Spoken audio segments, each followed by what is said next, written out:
अच्छाई और बुराई तो हर इंसान में उसके गुण और अवगुण की तरह होते हैं।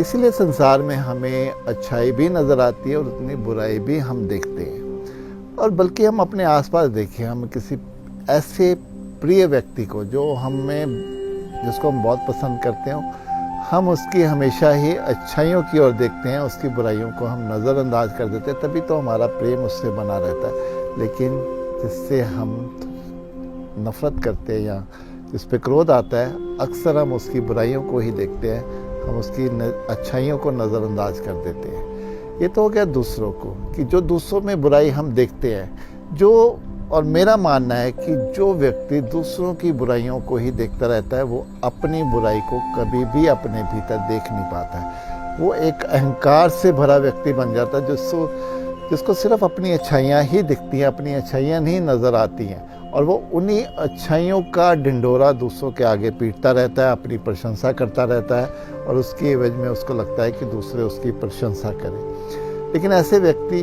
कभी भी अपने जीवन में ग्रो नहीं करते, अपने व्यक्तित्व को वो आगे नहीं ले जाते, क्योंकि उनका जो अहंकार है वो उन्हें कुछ भी करने नहीं देता, उन्हें अध्यात्म की तरफ भी जाने नहीं देता, उन्हें ईश्वर की तरफ भी होने नहीं देता।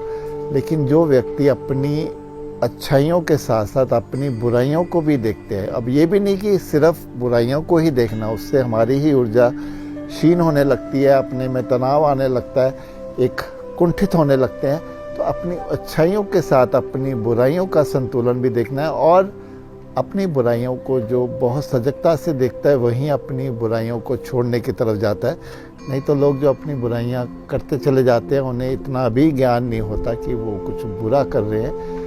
एक तो होता है कि हम कुछ गलत कर रहे हैं जिससे दूसरों को बहुत तकलीफ हो रही है, और हमें भी वो पता नहीं चलता, हम वो करते ही चले जाते हैं। लेकिन जहाँ हम ये देखते हैं कि मेरा ऐसे करने से दूसरे को उस समय बहुत तकलीफ हुई, वो बुराई फिर हम अपने आप में सुधारने की ओर चलते हैं। और मेरा मानना है कि अध्यात्म में वही व्यक्ति जा सकता है, वही ध्यान की गहराइयों में उतर सकता है, जो अपने विकारों को, अपनी बुरी आदतों को, अपनी बुराई को अपने भीतर देखता है, और फिर धीरे धीरे उससे कैसे बाहर आना है उस पर काम करना शुरू कर देता है, और अपने व्यक्तित्व को फिर वो निखारता चला जाता है।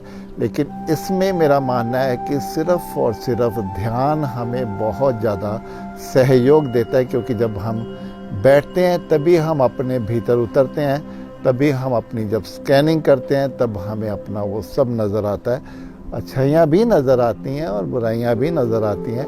तब होता है कि हम अपनी अच्छाइयों को बढ़ाने की तरफ चलें और बुराइयों को घटाने की तरफ चलें।